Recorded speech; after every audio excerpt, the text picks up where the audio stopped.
Bonjour, je m'appelle Nathalie Yamb. Après un break de quelques semaines, je reprends la diffusion de mes vidéos. Comme vous pouvez l'entendre, je suis un peu grippée, donc je ne serai pas très longue cette fois pour ne pas vous faire trop subir mon ton nasillard et ma voix éraillée. J'avais prévu de parler d'autre chose aujourd'hui, mais la situation est telle que j'ai chamboulé mon programme. Il y a quelques semaines de cela, je disais à des amis que le peuple malien a 6 mois très difficiles devant lui. Ma prédiction s'appuyait sur le fait qu'à compter du 1er janvier 2022, la France assurerait, en plus des présidences permanentes de l'UEMOA et de la CEDEAO, celle tournante de l'Union européenne jusqu'au 30 juin 2022 et qu'elle aurait donc une capacité de nuisance décuplée pendant cette période. Les sommets de l'UEMOA et de la CEDEAO qui se sont tenus dimanche à Accra m'ont donné raison. En effet, la bande de perroquets qui constitue le sommet des chefs d'État de l'Union économique et monétaire ouest-africaine, qui est le nom moderne de l'Afrique occidentale française coloniale, s'est réunie pour énoncer les instructions reçues de l'Élysée, à savoir fermeture des frontières avec le Mali, retrait des ambassadeurs, embargo commercial et financier, kidnapping des avoirs maliens à la BCEAO et mise en alerte d'une force militaire de la CEDEAO. Roch Marc Christian Kaboré, Alassane Dramane Ouattara, Patrice Talon, Macky Sall, Faure Gnassingbé, Mohamed Bazoum, Umaru Sissoko Embalo ont le toupet de présenter cela comme leur soutien au peuple malien. Comme souvent, il se trouve toujours des Africains pour poignarder leurs frères afin de faire plaisir à l'homme blanc. La CEDEAO vient d'être définitivement consacrée comme un syndicat de laquais qui entérine les coups d'État constitutionnels, condamne à géométrie variable les coups d'État militaires et sanctionne les peuples quand ceux-ci ont le courage de demander des comptes à leurs dirigeants et d'exercer leurs droits souverains. Dont acte. Vous le savez, je n'en ai jamais fait mystère. J'ai un a priori positif à l'endroit de la junte malienne, car elle nous a donné dès le début des indications sur sa volonté de vouloir extirper le pays du giron malfaisant dans lequel il est englué depuis son retour au sein de la communauté des colonies françaises d'Afrique. Quand on joue une partie d'échecs comme c'est le cas du Mali actuellement, une grande part de la victoire dépend de la capacité d'anticipation et de la rapidité des actions posées. L'avantage que nous avons avec la France comme adversaire, c'est d'une part son incapacité à réinventer son mécanisme d'asservissement de notre continent et d'autre part l'agitation de son président sortant, le très impulsif Emmanuel Macron, à qui l'on peut reprocher plein de choses, mais qui n'a jamais cherché à cacher ses plans d'exploitation de l'Afrique. Cela fait maintenant plusieurs mois que Paris a donné le ton. La présence de forces nouvelles, en l'occurrence les Russes, est incompatible avec la présence des forces françaises, européennes et celles de l'UEMOA et de la CEDEAO. Le discours politique a été limpide, il a été martelé par toute la hiérarchie politique française et occidentale. Dès lors que les autorités maliennes ont décidé de continuer de placer l'intérêt du Mali au-dessus de celui des Occidentaux, il aurait fallu qu'elles prennent immédiatement certaines dispositions qu'elles n'ont pas faites jusqu'ici, mais il n'est pas trop tard. Le colonel Assimi Goïta doit tirer les leçons du passé. La Guinée, la Côte d'Ivoire sont des exemples récents qui peuvent mieux nous guider dans la conduite à tenir.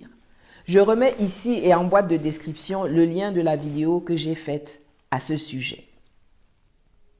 Il faut tenir compte de ce que je répète depuis des années. La domination française est un paquet global ficelé dans ce que l'on qualifie d'accords de coopération et dont les volets politiques, monétaires, économiques et sécuritaires sont interconnectés et forment un tout. Il n'est pas possible de remettre l'un des volets en question en pensant pouvoir garder les autres en vigueur.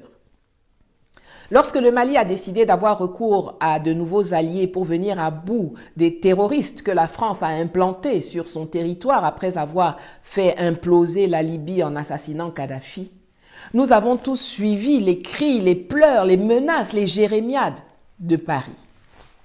Emmanuel Macron, sans même consulter ses militaires, a annoncé à tue-tête que Barkhane se retirait si les Russes venaient, ce qui a d'ailleurs poussé le chef de l'état-major de l'armée française à démissionner, tellement il en a eu marre des réactions à l'emporte-pièce du locataire immature de l'Élysée qui piétinait une fois de trop les plates-bandes de l'armée. Dès cet instant, les autorités maliennes auraient dû prendre en main le calendrier de la rupture car elles auraient été en position offensive et non défensive. Le Mali était fondé d'enclencher immédiatement le processus de dénonciation formelle des accords qui consacrent son mariage forcé avec la France, à commencer par le traité de coopération en matière de défense entre la République française et la République du Mali, signé à Bamako le 16 juillet 2014 par Jean-Yves Le Drian, alors ministre de la Défense, et déjà le très félon Ban Dao, alors lui aussi ministre de la Défense et des anciens combattants, et qui tenta sans surprise par la suite de dévoyer la révolution populaire en se mettant au service de la France pendant son mandat à la tête de la transition, qui fut fort heureusement raccourci par Assimi Goïta. Je mettrai le document en question à disposition dans mon channel Telegram La Dame de Sochi pour ceux que cela intéresse. L'occasion alors n'a pas été saisie et c'est dommage car il est des moments dans la vie d'une nation lors desquels on doit prendre des décisions rapides et radicales pour pouvoir passer à autre chose et renaître. Colonel Goïta, on ne divorce pas un peu. On ne divorce pas à 20 ou 30%. On divorce, point. Un coup, complètement. On peut penser de lui ce qu'on veut et critiquer son action en RDC, mais il faut reconnaître que Paul Kagame a su prendre les décisions qu'il fallait quand, le 24 novembre 2006, il a eu l'initiative de la rupture des relations diplomatiques avec la France chiracienne, donnant 24 heures à l'ambassadeur de France pour quitter le pays et 72 heures à toutes les autres institutions et entreprises comme le lycée français ou le centre culturel français pour fermer leurs portes. Il avait naturellement pris soin auparavant de s'entendre avec les Américains pour avoir les moyens de sa politique et aujourd'hui, on voit que ça a payé. La rupture chirurgicale est la seule envisageable, la seule qui impose le respect, la seule qui soit salvatrice. Le cas du Rwanda nous le démontre. 4 présidents de la République française se sont succédés depuis 2006. Chirac, Sarkozy, Hollande et actuellement Macron. Mais tous ont fait la danse du ventre devant Kagame, jusqu'à lui offrir dernièrement sur un plateau d'argent le secrétariat général de la francophonie, ce qui est quand même une ironie suprême pour un pays qui a abandonné le français pour l'anglais. Aucun État de l'espace dit francophone ne se libérera de la France si ses dirigeants ne sont pas animés par cette volonté de rupture chirurgicale. Tous ceux qui espèrent qu'ils pourront s'arranger avec la métropole coloniale échoueront lamentablement. Il y a 60 ou 30 ans, on pouvait leur trouver des excuses et dire qu'ils ne savaient pas. Mais aujourd'hui, cela ne tient plus. Des choix clairs, assumés et jusqu'au boutiste doivent être faits. On ne reste pas camarades lors du processus de séparation avec le type qui vous frappe, qui vous viole, qui vous vole, qui vous méprise, qui vous exploite tous les jours, à moins d'être la réincarnation d'un tam-tam, auquel cas votre vocation est que l'on vous tape dessus. Mais nous, Africains, là, nous ne sommes pas des tam-tams. J'espère que tout un chacun comprend maintenant toute la pertinence des messages que je répète inlassablement depuis des années. Premièrement, l'impérieuse nécessité de rompre avec le franc CFA, qui n'est rien d'autre qu'un outil qui sert à maintenir les populations des pays qui l'utilisent dans la pauvreté et la soumission, et qui sert à faire chanter et à tordre le bras aux récalcitrants qui veulent échapper à l'étau. Vous connaissez ma position, je suis pour une sortie individuelle de chaque État sans attendre que tous soient d'accord, car le meilleur moyen pour ne jamais rompre avec le franc CFA est de préconditionner sa suppression à l'accord de tous les esclaves volontaires de la France qui sont à la tête de nos États. Deuxièmement, la nécessité de sortir de ces rassemblements de nègres de maison qu'on appelle CEDEAO et UEMOA, qui ne sont que des instruments permettant aux manipulateurs français d'imposer ces desiderata via ces marionnettes ventriloques africaines, de bloquer toutes les mesures émancipatrices et de se poser en tuteur de notre zone à l'international. Troisièmement, l'urgente nécessité d'exiger le démantèlement des bases militaires françaises qui sont les gardiens du temple colonial en Afrique. La politique africaine de la France ne se décide pas à l'Assemblée nationale française. Elle ne se décide même pas entièrement à l'Élysée en réalité. La politique africaine de la France est du ressort de l'armée française. La monnaie, la diplomatie et l'armée sont des instruments de souveraineté. Il nous faut les reconquérir. Le Mali est membre des Nations Unies. La Charte des Nations Unies n'interdit à aucun État de travailler avec un autre État, de surcroît membre permanent du Conseil de sécurité. Si les partenaires communautaires sous-régionaux ne sont pas d'accord avec cela et ne respectent pas la souveraineté du Mali, alors il faut enclencher le processus de sortie de la communauté et attaquer sans tarder les décisions illégales et illégitimes de dimanche devant la Cour internationale de justice de La Haye. Les plaintes devraient rendre suspensive l'application des mesures. Je l'ai dit dans une vidéo il y a quelques semaines en m'adressant au colonel Goïta et au président Touadéra de Centrafrique. Et je vais la mettre ici. La bataille que nous menons se joue sur le plan juridique autant que militaire.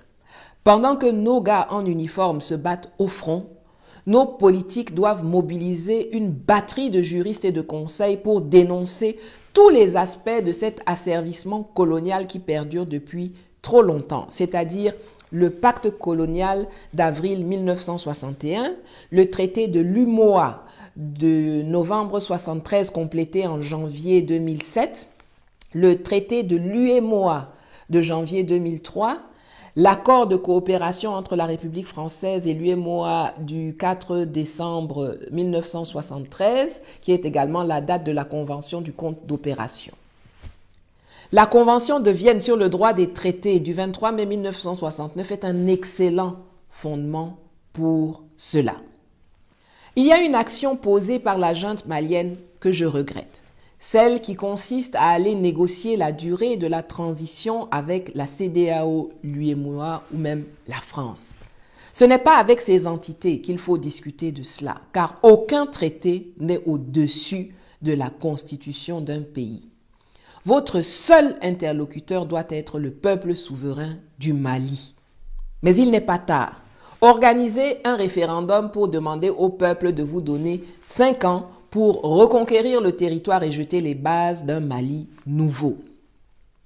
Les conventions internationales sont infraconstitutionnelles et supralégislatives. Cela signifie qu'elles sont inférieures à la Constitution et supérieures à la loi, en principe.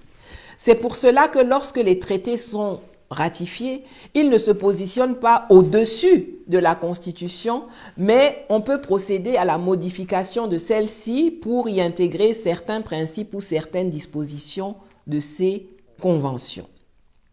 La seule entité qui est au-dessus de la Constitution, c'est le peuple.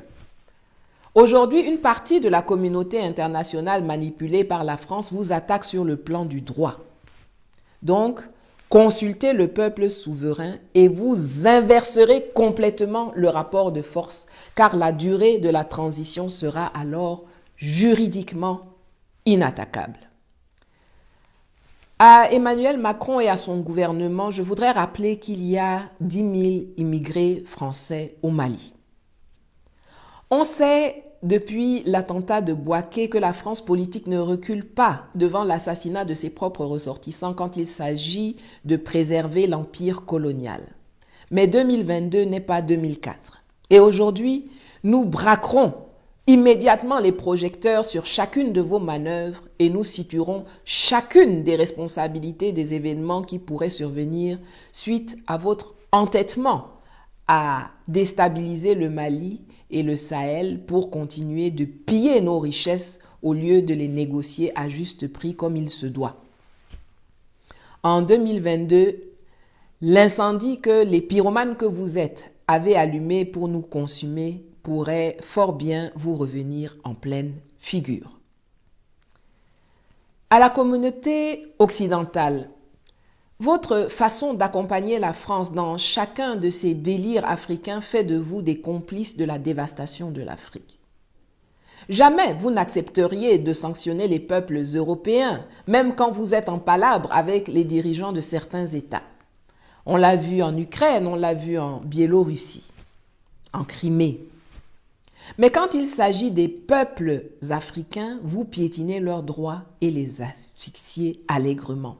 C'est du racisme à ciel ouvert. Ne vous plaignez pas quand vous aurez à en subir les effets. Le monde est vaste et ne se limite heureusement pas à l'Europe ni à l'Occident. Nous nouerons de nouveaux partenariats avec des gens qui comprennent qu'il est criminel de tenter d'étouffer économiquement tout un peuple ou d'exiger la tenue d'élections dans un pays où une grande partie du territoire échappe au contrôle de l'État. Populations africaines sur le continent, il est de notre devoir d'exprimer notre désaccord avec les décisions exécutées par nos gouvernants et de manifester notre solidarité avec nos frères et nos sœurs maliens en allant protester devant les bureaux des représentants de la CEDEAO et ceux de la BCEAO dans chacun de nos pays. Levez-vous. Africains de la diaspora, manifestez, investissez les médias et déconstruisez le narratif mensonger de la France. Et aussi, pour les franco-africains ou les franco-maliens et centrafricains plus spécifiquement, mais pas uniquement, sanctionnez dans les urnes Emmanuel Macron et tous ceux qui partagent sa vision coloniale de la politique africaine lors de la présidentielle d'avril-mai. Ce doit être votre premier critère de vote. Je termine cette vidéo en m'adressant au peuple malien. Nous sommes fiers de vous, de votre courage, de votre résilience, de votre dignité. Vous êtes pour la plupart dans le bon combat. Ne croyez pas la propagande des médias occidentaux et france-africains et leurs relais minoritaires dans la scène politique et la société civile locale. Les sanctions qui ont été énoncées par les 7 laquais et leur patron Macron ne sont pas aussi dramatiques qu'on veut vous le faire croire. Vous allez prendre chaque pierre que ces ennemis de l'Afrique vous lancent et vous allez les utiliser pour construire un pont qui vous mènera à la liberté, à la souveraineté et à la prospérité. Prenons la fermeture des frontières. Les pays ont fermé leurs frontières en 2020 à cause de la pandémie pendant presque 2 ans. Est-ce que ça a changé quelque chose de fondamental dans vos vies? Vous vous êtes adapté et puis vous avez continué à circuler nyangalement. Tout simplement parce que les incapables qui prétendent fermer leurs frontières ne les contrôlent même pas. Regardez ces cartes. Elles sont sur le site du gouvernement britannique. Tout ce qui est en rouge, c'est les zones où l'État ne garantit plus la sécurité des populations. Fermeture de frontières et mise en alerte d'une force de la CEDEAO. Mais si la CEDEAO avait une force militaire, on ne tuerait pas tous les jours des citoyens civils et militaires dans le Sahel. Vous allez continuer à traverser à pied, en moto, en charrette, en pick-up, et ils ne pourront rien contre ça. Quant aux privilégiés qui se déplacent en avion, ils prendront Turkish Airlines, Air Algérie, Air Mauritanie ou Ethiopian pour voyager. Ce sont les entreprises ivoiriennes, sénégalaises et européennes qui vont pleurer leur manque à gagner. L'Algérie, la Mauritanie, la Guinée ne sont pas concernés par les bêtises de l'UEMOA et de la CEDEAO. Peuple du Mali, votre armée est en ce moment en train de regagner du terrain. Dans le centre, contrairement à ces 9 dernières années, les déstabilisateurs du Mali sont en train d'être balayés, neutralisés, comme on aime bien dire dans le jargon. Vos gens ne parlent pas beaucoup, mais je peux vous assurer que les FAMA et leurs nouveaux alliés font le job. Et c'est ce qui rend la France gouvernementale complètement hystérique. La victoire est à portée de main. Donnez le courage à vos dirigeants de faire les derniers pas décisifs vers la liberté. Exigez qu'ils rompent avec le franc CFA, l'UEMOA, la CEDEAO et la France. À l'Assemblée nationale française, cette semaine, Jean-Yves Le Drian a confirmé que c'est la présence russe qui est à la base de cet acharnement contre vous, et non un quelconque souci démocratique. D'ailleurs, la France soutient les putschistes au Tchad par le fait que la situation sécuritaire ne permet pas le respect de l'ordre constitutionnel et attaque les putschistes au Mali parce que l'ordre constitutionnel n'est pas respecté alors que la situation sécuritaire du Mali est beaucoup plus fragile que celle du Tchad. Allez-y comprendre quelque chose. Le Drian a également réitéré que la France emboîtait le pas de la CEDEAO en ce qui concerne les sanctions. Alors, Maliens, Maliennes, allez manifester devant l'ambassade de France à Bamako pour exiger sa fermeture et le départ immédiat de l'ambassadeur. Le respect s'impose. Soyez le terminus de ces comportements coloniaux d'un autre temps. C'est un gouvernement de transition qui a fait venir l'armée française au Mali. Ce n'est peut-être pas un hasard que ce soit un gouvernement de transition qui la fasse repartir. La communauté sous-régionale est une initiative malienne. Si elle est dévoyée, alors il n'est que justice que ce soit le Mali qui soit le premier à la faire exploser. Le Mali avait déjà quitté la zone CFA de 1962 à 1984. Aujourd'hui n'est pas hier. Le temps a fait son œuvre, les yeux et les esprits se sont ouverts, l'ignorance est en recul, les compétences se sont construites et les intérêts et stratégies géopolitiques de ceux qui dirigent le monde ont évolué. Aujourd'hui, vous avez une occasion en or de faire le voyage sans retour hors de la zone franc qu'ont entrepris avant vous l'Algérie, le Maroc, la Tunisie, le Vietnam, le Cambodge. Allez-y. Allons-y. Merci. N'oubliez pas de vous abonner, de liker et de partager. À bientôt pour la suite du combat.